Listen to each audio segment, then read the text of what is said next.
Yeah, hi everyone, welcome to our channel. This is Abhishek from Global Visa Hub. Again, I'm here with my new video and today we'll discuss about Romania Study Visa. Romania study visa की हमारी 6th video है। 5 video already हमारे channel पे upload हैं। 2016, 2017, 2018, 2019, 2020 last 5 years में जैसे जैसे intake आते गए रोमानिया में वैसे वैसे हम वीडियो अपलोड करते गए और new rules, new documents, new regulation के साथ जो जो अपडेट आता था हम आपके साथ शेयर करते थे। अब 2023, 2024 में जो इनटेक जा रहे हैं, जो कि अक्टूबर का बैच है, अक्टूबर 2023 का बैच है, वो एडमिशन स्टार्ट हो चुके हैं रोमानिया के लिए। पर इस साल एक नया रूल, एक नई रेगुलेशन आई है, चाहे वो रोमानिया में कह लो, चाहे वो साइप्रस में कह लो या ईस्टर्न यूरोप्स में कई और कंट्रीज में ऐड हुई है। वो है IELTS या इंग्लिश का कोई भी टेस्ट। रोमानिया का एक नया you can say it's a new circular which is shared by Uranian university and embassy कि अब हमें IELTS या इक्विवेलेंट टू कोई भी इंग्लिश का टेस्ट जो भी उन्होंने हमारे साथ शेयर किया है PPT, उसमें 18 इंग्लिश टेस्ट हैं, कोई भी एक इंग्लिश टेस्ट हमें मैंडेटरी देना है। Without that we cannot apply Romania study visa. आज मैं सारी बात करूंगा रोमानिया स्टडी वीज़ा में कौन कौन से डॉक्यूमेंट्स लगते हैं, कितना खर्चा आता है वहाँ जाने का, वहाँ जाने के बाद कैसे आपको जॉब मिलती है, कौन सी जॉब मिलती है, कितना आप अर्न करते हो, कैसे आप रोमानिया में स्टडी कंप्लीट करते हो, कितने साल की स्टडी होती है, कब कब इनटेक होता है, कौन सा यूनिवर्सिटी है, कौन से कोर्सेज हैं, अकोमोडेशन का खर्चा। रोमानिया में अगर किसी भी बच्चे ने अप्लाई करना है स्टडी वीज़ा के लिए तो क्या क्या डॉक्यूमेंट लगते हैं। सबसे पहले अगर आपने 12th पास करी है इंडिया में तो आप रोमानिया जाने के लिए एलिजिबल हो। 12th पास की अगर आपको 5, 6, 7 साल भी हो गए तब भी आप एलिजिबल हो। You just have to give a proper justification in that 5 to 7 years कि आपने उस 7 साल में 5 साल में क्या किया और आप रोमानिया में अप्लाई कर सकते हो। रोमानिया में जो कोर्सेज हैं वो हैं मैरीन टाइम इंजीनियरिंग, 4 साल का कोर्स है। एक BBA है, वो 3 ईयर्स का कोर्स है जो 12th के बाद बच्चा करता है। डॉक्यूमेंट जो रोमानिया एम्बेसी या जो रोमानिया डॉक्यूमेंट्स जो कॉलेज मांगता है, जो यूनिवर्सिटी मांगती है, वो गवर्नमेंट फंडेड यूनिवर्सिटी है और जो डॉक्यूमेंट्स वो मांगती हैं आपका 10th, आपका 12th, आपका पासपोर्ट, आपका PCC police clearance certificate passport office से, आपका मेडिकल के 3 टेस्ट होते हैं, वो मैं इस वीडियो में लिंक में डाल दूंगा कौन से 3 टेस्ट हैं, आपके एक्सपीरियंस सर्टिफिकेट, आपका अपडेटेड रिज्यूम, आपका बर्थ सर्टिफिकेट और बैंकिंग 5 से 6 लाख रुपए आपको दिखानी होती है और बैंक बैलेंस सर्टिफिकेट आपको बैंक से बनवाना होता है कि 6 से 7 लाख, 5 से 6 लाख आपके अकाउंट में है। ये 7 से 8 डॉक्यूमेंट आप एक क्लियर PDF में हमारी वीज़ा टीम को, हमारी एडमिशन टीम को शेयर करते हो, चाहे वो आप दिल्ली में कर दो, दिल्ली ऑफिस में, या गुजरात ऑफिस में कर दो, या हमें पोर्चुगल ऑफिस में कर दो, कहीं पे भी आप हमारी ईमेल पे, तीनों ईमेल में से किसी भी एक ईमेल पे अपने डॉक्यूमेंट शेयर करते हो। जैसे डॉक्यूमेंट्स आते हैं आपको एक केस मैनेजर हमारी टीम से हायर हो जाता है जो कि A to Z आपका पूरा केस हैंडल करता है। जैसे कि मैंने आपको न्यू अपडेट बताया कि अब इंग्लिश टेस्ट जो है वो मैंडेटरी हो गया। 16 टेस्ट हैं, उसमें से कोई भी एक टेस्ट आप इंग्लिश का दे सकते हो। जैसे आप IELTS दे सकते हो, PTE दे सकते हो, TOEFL दे सकते हो, और भी 15 टेस्ट हैं जिसमें से कोई भी आप एक सिलेक्ट करके जो आपको ईजी लगता है वो आप दे सकते हो और उसका सर्टिफिकेट चाहिए। उसमें कोई ऐसा नहीं है कि आपको 7 बैंड चाहिए, 8 बैंड चाहिए, लिमिटेड। अगर आपके 5, 5.5 बैंड भी आते हैं that's also it's okay, you can apply file with that document. तो ये सारे डॉक्यूमेंट जैसे ही आपके हमारे पास आते हैं, हमारा केस मैनेजर आपकी फाइल को लॉगिन करता है और यूनिवर्सिटी में आपका लॉगिन ID पासवर्ड क्रिएट करके फाइल को सबमिट करता है। यूनिवर्सिटी से हमारे पास आपका ऑफर लेटर 5 से 7 वर्किंग डेज में आ जाता है। आप 1 हफ्ता मान के चलिए। जैसे आपका ऑफर लेटर आता है हम आपके साथ शेयर करते हैं। ऑफर लेटर आने के बाद आपने ऑफर लेटर एक्सेप्टेंस फीस देनी होती है, प्लस आपको अपने सारे ओरिजिनल डॉक्यूमेंट हमें भेजने होते हैं because we have to do apostille. जैसे ही हमारे पास आपके डॉक्यूमेंट हो जाते हैं या आ जाते हैं, हम आपके डॉक्यूमेंट को अपोस्टल कराते हैं मिनिस्ट्री ऑफ अफेयर्स से। मिनिस्ट्री ऑफ अफेयर्स से जैसे ही डॉक्यूमेंट अपोस्टल होते हैं कि आपके डॉक्यूमेंट जेन्युइन है, पीछे एक आपका स्टिकर लगता है स्क्वायर जिसमें वेरीफाइड होता है कि आपके डॉक्यूमेंट जो है वो ओके हैं।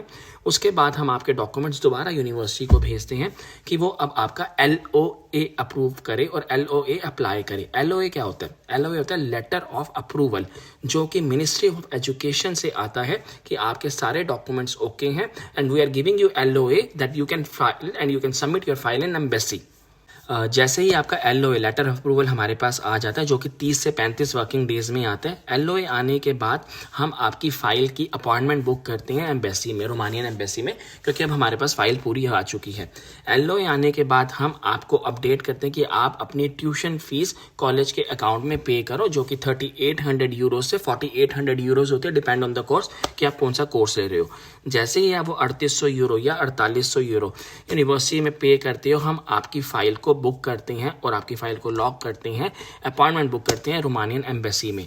जैसे ही हम अपॉइंटमेंट बुक कर लेते हैं, हमारे पास 10 से 15 दिन में एक मेल एम्बेसी से आ जाता है कि आप इस पर्टिकुलर डेट पे अपने स्टूडेंट को या आप खुद वहाँ पे आके अपनी फ़ाइल सबमिट कर देते हो। इस 15 दिन के अंदर अंदर हम आपकी प्रैक्टिस कराते हैं इंटरव्यू की कि कौन कौन से क्वेश्चन आंसर एम्बेसी आपसे पूछ सकती है, या हमारे पास 7 साल के एक्सपीरियंस में क्या क्या क्वेश्चन आंसर हमारे बच्चों से, हमारे स्टूडेंट से पूछा गया है। रोमानिया में इस टाइम हमारे 60 to 65 बच्चे हैं जो ऑलरेडी रोमानिया में जा चुके हैं या उससे रोमानिया से आगे निकल चुके हैं, रोमानिया में अपनी TRC ले चुके हैं या रोमानिया में अपना बिजनेस सेट कर चुके हैं। तो रोमानिया में जैसे ही आपका एम्बेसी में हम डेट बुक करते हैं, आप अपने पूरे डॉक्यूमेंट जो कि 18 से 20 डॉक्यूमेंट की फाइल होती है, जिसमें 10th 12th पासपोर्ट, आपका एडवर्टा, आपका LOA, आपका फाइनल एक्सेप्टेंस, कॉलेज का इनविटेशन, कॉलेज का लेटर, आपका अकोमोडेशन लेटर, आपकी bank balance certificate, PCC, English speaking test, सारे डॉक्यूमेंट सबमिट करते हैं। प्रोसेस कैसे रहता है एम्बेसी का कि आप अपने 17 से 18 डॉक्यूमेंट्स लेके एम्बेसी में जाते हो। जैसे आप एम्बेसी जाते हो, एम्बेसी जाने के बाद आपका एक इंटरव्यू होता है, वो चाहे 10 मिनट का हो, 15 मिनट का हो। नॉर्मल क्वेश्चन आंसर पूछे जाते हैं आपसे। क्वेश्चंस क्या होते हैं मैं वो भी आपके साथ इस वीडियो में डिस्कस कर देता हूँ। वैसे मैंने एक पर्टिकुलर वीडियो बनाई है क्वेश्चन आंसर की, वो भी आप देख सकते हो, पर इसमें मैं आपको ब्रीफ में थोड़ा सा बता देता हूँ कि आपका सेल्फ इंट्रोडक्शन पूछा जाता है, आपकी फैमिली के बारे में पूछा जाता है, कौन आपको स्पॉन्सर कर रहा है, आपने ये वाला कोर्स क्यों लिया, आपने यही कॉलेज क्यों चुना, आपके फ्यूचर के क्या प्लान है, कौन सी एयर टिकट बुक करी है, कहाँ पे रहोगे, आपको स्पॉन्सर करने वाले के पास कितना शो फंड था, कितनी कॉलेज की फीस भरी है, आप वहाँ जाने के बाद जॉब करोगे कि नहीं करोगे, आप मैरिड हो अनमैरिड हो, सेल्फ इंट्रोडक्शन दो, अपने बारे में कुछ बताओ, फैमिली के बारे में कुछ बताओ। ये सारे क्वेश्चंस जो हैं वो एम्बेसडर पूछते हैं। इसकी पर्टिकुलर ट्रेनिंग जो है हमारी टीम आपके साथ करती है, IELTS टीम आपको पूरा ट्रेनिंग देती है, उसके बाद ही एम्बेसी में भेजती है। जैसे आप एम्बेसी का राउंड क्लियर करके आ जाते हो, वो आपको एक रिसिप्ट दे देते हैं कि इस रिसिप्ट से आप अपना वीज़ा ट्रैक कीजिए। 15 से 25 दिन के अंदर अंदर एक मेल एम्बेसी से आपके पास आ जाती है कि आपका रिजल्ट जो है वो हमने डिक्लेयर कर दिया है, आप अपना रिसीव कर लीजिए पासपोर्ट। सेम रिसिप्ट लेके आप एम्बेसी जाते हो, अपना पासपोर्ट लेके आते हो, वीज़ा आ गया होता है। Then will start the next process कि आपको कैसे वहाँ पे ट्रैवल कराना है, कैसे अकोमोडेशन कराना है, कैसे टिकट करानी है। फीस स्ट्रक्चर की अगर मैं बात करूँ रोमानिया के फीस स्ट्रक्चर की, तो अप्रॉक्स जो खर्चा आता है रोमानिया का वो 5500 यूरो से 7000 यूरोस के आसपास आता है। सबसे ज़्यादा जो क्वेश्चन आते हैं वो ये आते हैं कि बच्चा अर्न कितना करेगा, बच्चा कमाएगा कितना। रोमानिया में अर्निंग जो है वो 500 से 550 यूरो के आसपास है।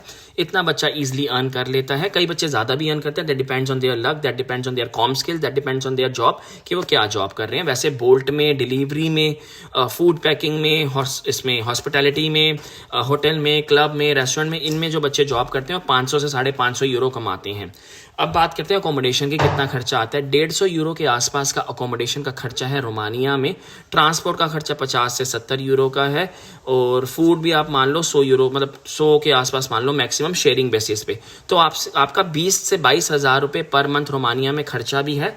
55,000 के आसपास आप अर्न भी करते हो, तो 35,000 के आसपास आप जो है सेव कर सकते हो। मैं मिनिमम बता रहा हूँ, कई बच्चे ज़्यादा भी करते हैं, डिपेंड ऑन देयर वर्क कि वो कितना काम करते हैं। ये सारा जो था रोमानिया का प्रोसेस था। जो क्वेश्चन आंसर पूछे जाते थे उसका मैंने कोशिश करी है कि मैं सारे क्वेश्चन आंसर के आपको रिवर्ट करूं जो मेरे से क्वेरीज आती हैं। स्टिल अगर आपको लगता है रोमानिया की कोई इन्फॉर्मेशन मुझसे छूट गई हो तो आप मुझसे नीचे के नंबर पे बात कर सकते हो, मुझसे सारे राउंड क्लियर कर सकते हो, और जितने भी आपके डाउट हैं वो आप मुझसे क्लियर करके अपनी फाइल अप्लाई कर सकते हो। Thank you very much. This is Abhishek from global visa hub. Thanks.